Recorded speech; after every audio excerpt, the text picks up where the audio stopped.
네, 이번 시간에는 공소장 변경에 대해서 공부해 보도록 하겠습니다. 앞선 강의에서 저희가 오른쪽에 써놓은 것처럼 공소제기의 효과에 대해서 공부를 한 바가 있습니다. 공소제기의 효과로는 소송 계속, 그리고 공소시효의 정지, 심판 범위의 한정 등이 있었습니다. 그 중에서 심판 범위의 한정과 관련해서 심판 범위는 현실적 심판의 대상과 잠재적 심판의 대상으로 나누어진다는 것이 판례의 입장이고, 공소장에 기재된 공소사실이 현실적 심판의 대상이 되지만 공소장 변경이 가능한, 즉 공소사실의 동일성이 인정되는 범위 내의 공소사실은 잠재적 심판의 대상으로서 공소장 변경에 의해서 현실적 심판의 대상이 된다는 것이 판례의 입장이었습니다. 그래서 심판 범위 한정을 공부한 김에 저희가 계속해서 공소장 변경에 대해서 공부를 하게 된 것이지요. 네, 그래서 이번 시간에는 공소장 변경의 의의부터 살펴보도록 하겠습니다. 공소장 변경에 관해서 형사소송법 제298조 제1항은 다음과 같은 규정을 두고 있습니다. 네, 글자를 다 지우고 하도록 하겠습니다. 글자를 심판범위 한정과 소송 공소제기 효과 이런 것을 지우고 하도록 하겠습니다. 예, 1581인데요. 공소장 변경에 관해서 제1항은 298조 제1항은 검사는 법원의 허가를 얻어서 공소장에 기재한 공소사실 또는 적용법조의 추가, 철회 또는 변경을 할 수 있다. 이 경우에 법원은 공소사실의 동일성을 해하지 아니하는 한도에서 허가하여야 한다. 이렇게 규정하고 있는 것을 볼 수가 있습니다. 이와 같이 검사가 법원의 허가를 얻어서 공소사실 또는 적용법조를 추가하거나 철회하거나 변경하는 것이 공소장 변경입니다. 여기서도 공소사실하고 적용법조만 언급하고 있지만 공소사실과 적용법조를 변경하게 되면 죄명도 변경되기 때문에 논리적으로 죄명도 추가 철회 변경이 가능하다고 할 수 있겠습니다.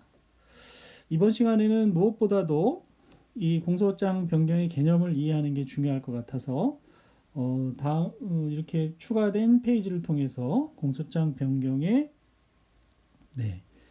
개념을 좀 확실하게 이해하도록 하겠습니다. 역시 글자를 좀 지우고요. 보조자료를 보시면 제목을 먼저 보시면 공소장 변경 허가 신청으로 될 수 있는 것을 보실 수 있습니다.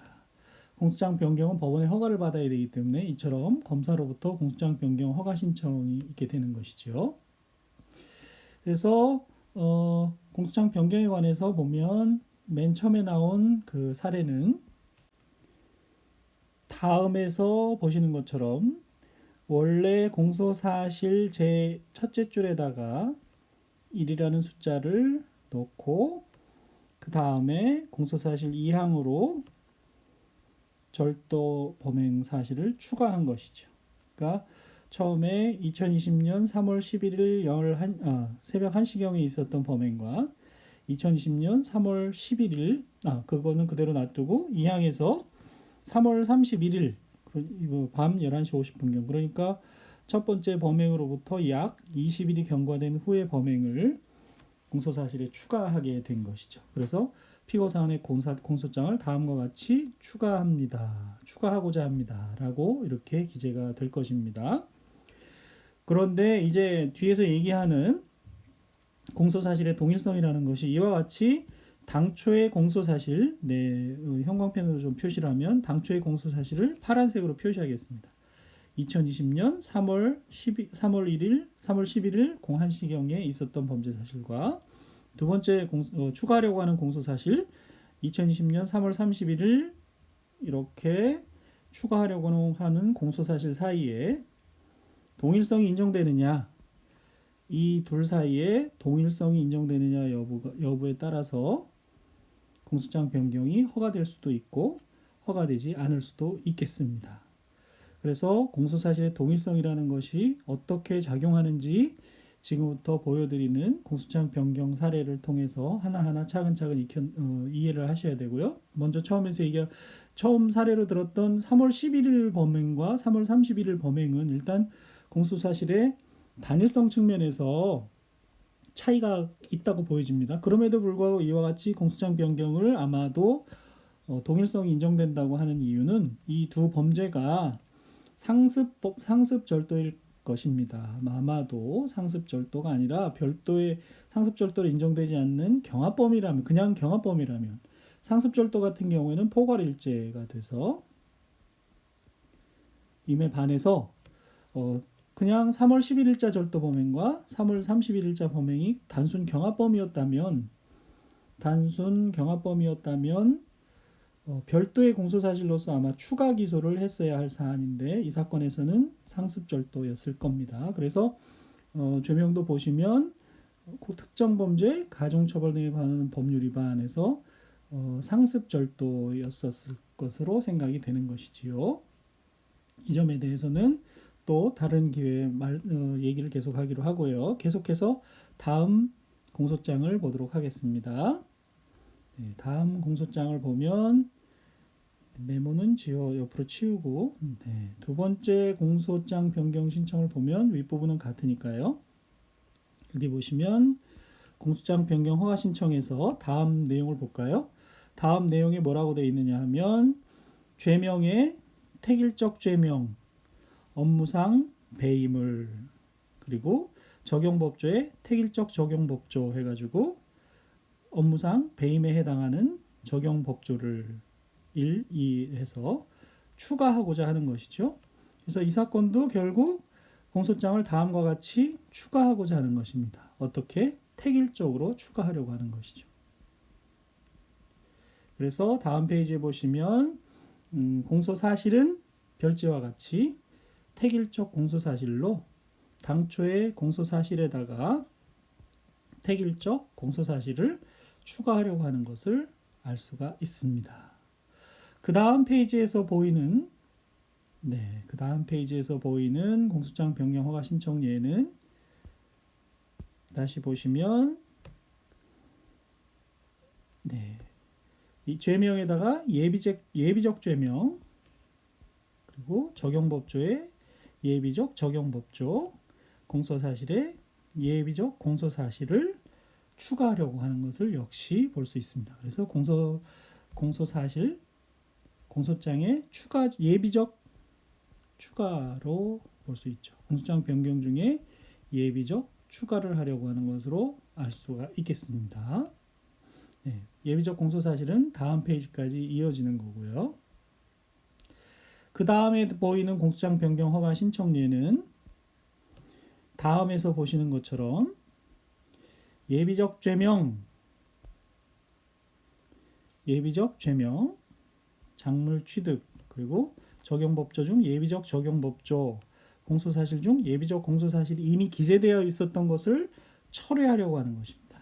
그러니까 이것은 공소장 변경 중에서 다음과 같이 여기 변경이 아니라 좁은 의미의 변경이 아니라 철회하고자 합니다. 라고 하는 여기 철회에 해당되는 사안이 되겠지요. 공소사실의 철회, 공소장 변경 중에서 철회에 해당하는 것이죠. 그 다음 페이지를 보시면 공소장 변경 중에서 변경 전에 죄명 절도를 작물 취득으로 적용법조 형법 329조를 변경 후 326조 1항으로 공소사실을 별지를 보시면요. 변경 전 공소사실을 이와 같은 변경 전 공소사실을 이와 같은 변경 후의 공소사실로 변경하려고 하는 것이죠. 그래서 앞 페이지로 다시 가시면 이거야말로 공소장 변경 중에서 전형적인 어떻게 보면 변경 사례가 되는 것입니다. 네. 그래서 이와 같은 공소장 변경 또 공소장 철회 그리고 앞에서 봤던 공소장의 예비적 추가라든지 택일적 추가라든지 그리고 전형적인 공소장 추가 이런 사례들이 이른바 추가, 철회, 변경이라는 것으로 등장하는 것을 보실 수 있을 겁니다. 이 중에서 특히 공소사실의 공소장 변경을 통한 택일적 추가라든지 그 다음 페이지에 보이는 예비적 추가는 공소 제기 후에 공소사실의 동일성이 인정되는 범위 내에서 공소장 변경을 하는 것이라는 점에서 공소 제기 당시에 아예 예비적 택일적으로 기재하는 공소장의 임의적 기재사항에서 공부했던 그와 같은 공소사실의 동일성을 요하지 않는 공소 제기 당시에 공소를 제기할 때에 예비적 택일적으로 추가하는 것과 다르다는 점을 명확하게 구별하실 수 있어야겠습니다. 이번 그 공소장 변경 사례를 보시고 과거에 공부했던 그 공소장 변경, 공소장 기재 사항 중에서 예비적 택일적 기재와 공소장 변경을 통한 공소사실의 예비적 택일적 추가를 구별하실 수 있어야겠습니다. 네, 계속해서 강의 안으로 돌아오셔서요. 1583입니다. 1581 결국은 1581과 1582를 잘 이해하기 위해서 와 같은 보조자료를 제시를 해드렸던 것이고 어떤 면에서 추가, 철회, 변경이 이루어지는지 그리고 추가, 철회, 변경되는 공소사실과 당초의 공소사실 사이에 공소사실의 동일성이 왜 문제가 되는지 어떤 방법으로 문제가 되는지를 이해하셨으면 좋겠습니다. 네, 1583은 공소장 변경과 다른 개념들을 이제 구별하는 것인데요. 공소장 변경은 공소사실의 동일성이 인정되지 않는 범죄 사실에 대하여 심판을 구하는 추가 기소와 구별됩니다. 그렇죠? 추가 기소는 아까 그 절도죄의 공소장 예를 제일 처음에 제가 들었던 것처럼 만약에 전혀 별개의 공소사실이라 그러면 공소장 변경을 할 수가 없고 왜냐하면 공소사실의 동일성이 인정되지 않기 때문에 그 경우에는 별도로 추가 기소를 해야 되는 것입니다. 별도의 공소장을 작성해서 별개 사건으로 추가 기소를 해야 되는 것이죠. 그것과 구별이 됩니다.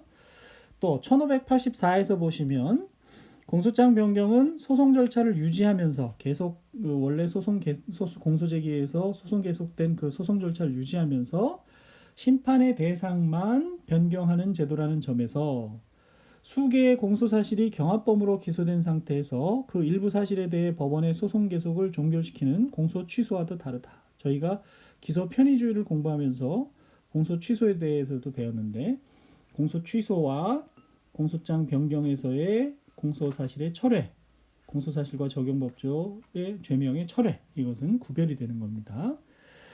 그 다음에 1585에서 보시는 것처럼 공소장 변경은 심판의 대상에 실질적인 변경을 가하는 점에서 공소장 변경을 하면 공소장 심판의 대상이 변경이 됩니다.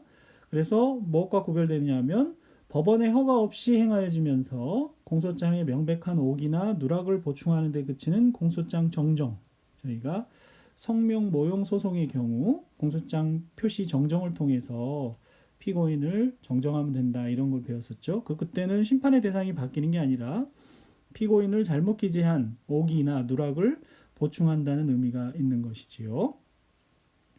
그 다음 법원이 직권으로 행하는 하자의 보충, 하자의 보정 명백한 오기나 누락이 있을 때 법원이 직권으로 행하는 하자의 보정과도 그 개념이 다르다고 하겠습니다. 그래서 앞서 보조자료 제시를 통해서 설명드린 것처럼 공소장 변경이라는 제도가 추가철의 변경이라는 것이 공소사실의 동일성 범위 내에서 어떻게 행해지는지 잘 이해해 주시면 고맙겠습니다.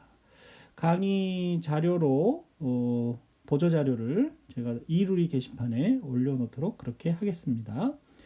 다음부터는 이제 아래에서는 판례를 통해서 공소장 변경의 의의와 여러 가지 개념들 및 관련되는 법리들을 살펴보도록 하겠습니다. 이번 시간부터 아주 다소 많은 판례를 다루게 되니까요. 판례에서 무엇이 쟁점이 되는지 어떤 것을 알고 넘어가야 되는지를 주로 이렇게 포인트를 알려드리는 방법으로 이하 강의를 진행하도록 하겠습니다. 네, 대법원 2003년 10월 9일 선고 2002도 4372 판결을 보시면 1586 강의안 1586과 1587에서는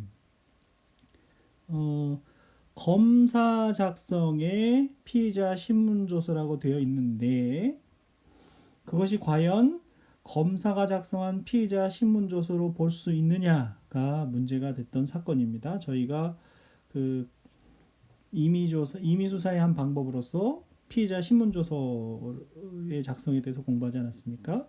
거기서 이제 사법경찰관의 피의자 신문조서 작성과 검사 작성의 피의자 신문조서가 있을 수 있는데 이 사건에서는 형식상 검사가 작성한 것으로 되어 있지만 실질적으로 그것이 과연 검사가 작성한 것으로 볼 수 있느냐가 문제가 되어서 검사 작성의 피의자 신문조서로 볼 수 없다는 그런 법리가 들어있는 것입니다. 1586과 1587은 그런 관점에서 한번 읽어봐 주시기 바라고요. 저희가 1588부터 공소장 변경에 관한 법리가 등장을 합니다. 그래서 1588을 읽어보시면 1588을 보시면 공소장의 변경은 1심은 물론 항소심에서도 가능합니다. 항소심에서도 공소장 변경이 가능합니다. 항소심도 사실심, 물론 항소심의 구조에 대해서 논의가 있지만 사실심의 구조의 관점에서 항소심에서도 공소장 변경이 가능하다는 것이 판례의 입장이고요. 나중에 또 공부하게 되겠습니다.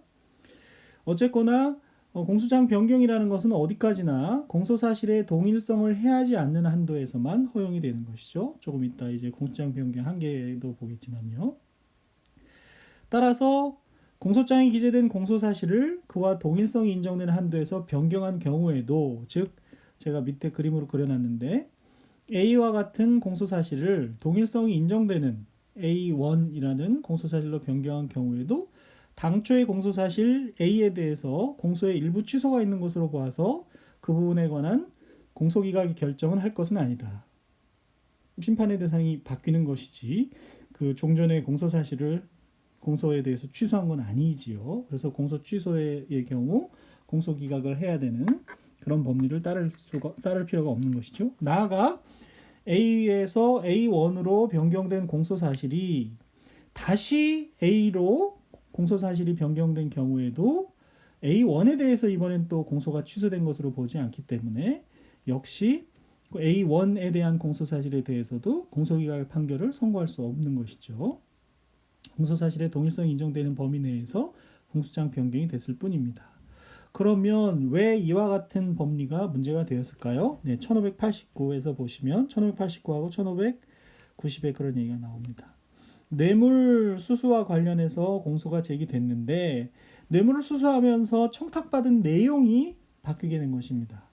원래 공소사실 A는 초등학교 교사들이 학부모들로부터 화분 등 물품을 제공받은 것과 관련된 청주시 교육청의 특별감사를 무마하여 달라는 청탁을 받고 이렇게 A로 기소가 되었다가 A1으로 공소사실의 동일성이 인정되는 A1으로 바뀐 거죠.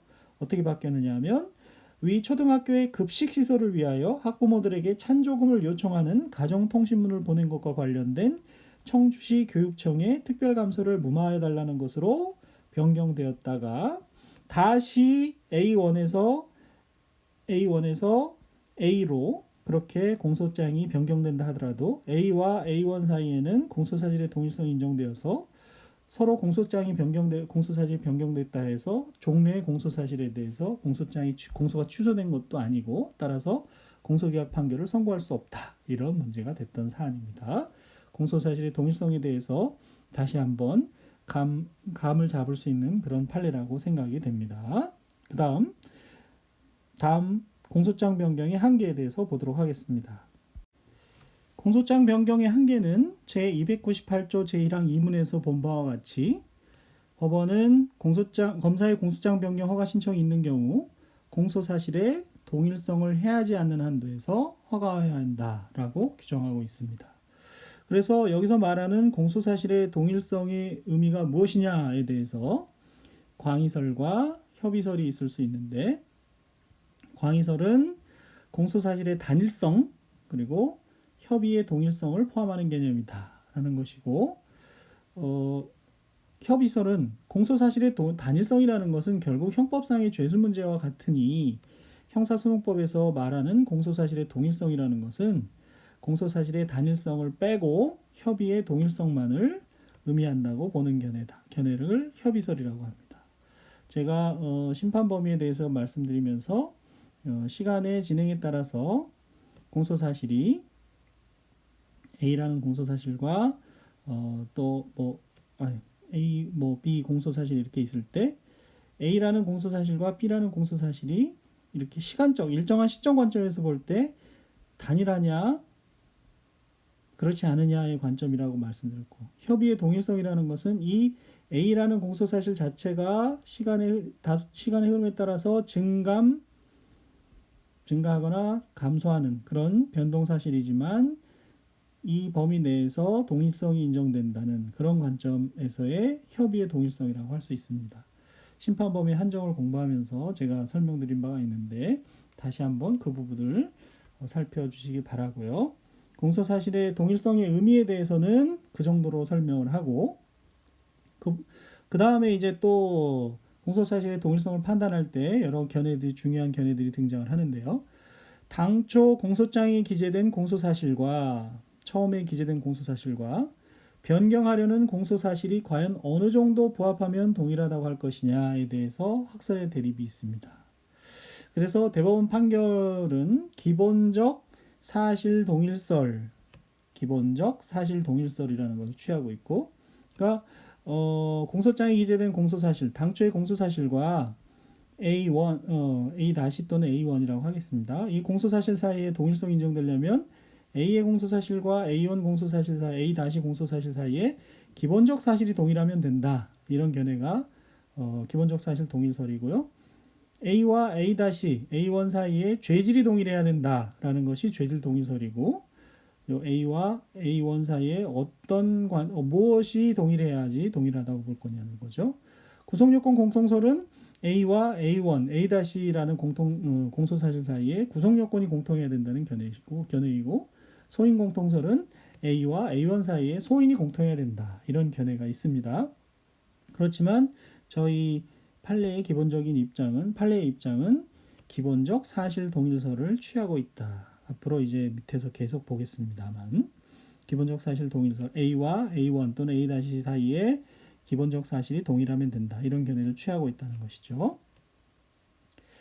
그 밖에 일본에서의 논의를 거기 써놨는데요. 그건 참고 삼아 보시고, 이와 같은 기본적 사실 동일설은 사실은 행정법 분야에서도 그런 논의가 되는 것을 볼 수가 있습니다.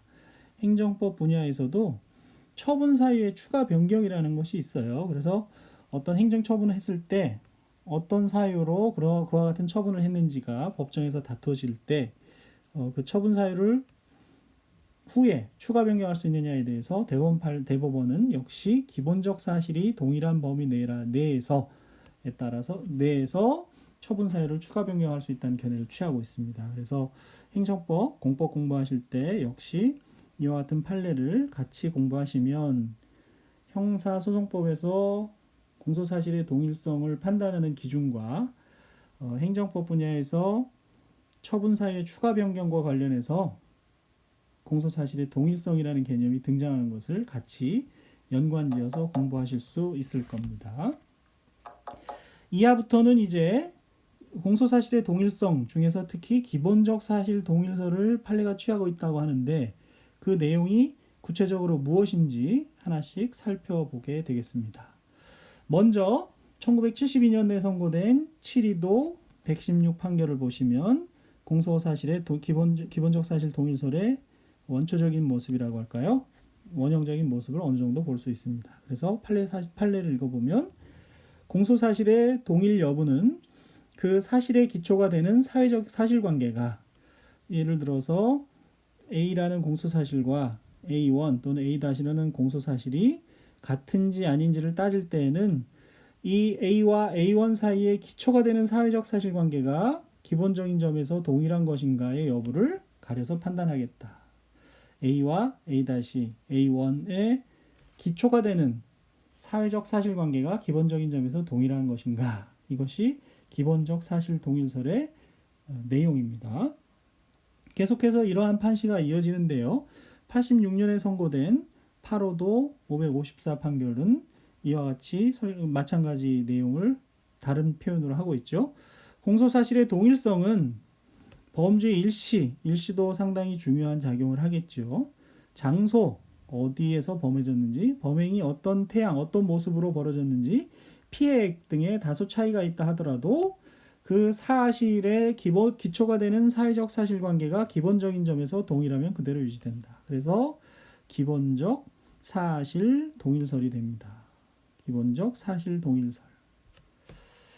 그 기초가 되는 사회적 사실관계가 기본적인 점에서 동일하면 그대로 유지된다. 그래서 기본적 사실 동일설의 내용이 개념이 무엇인지를 일단 7.2도 116 판결과 8.5도 554 판결에서 살펴봤고요.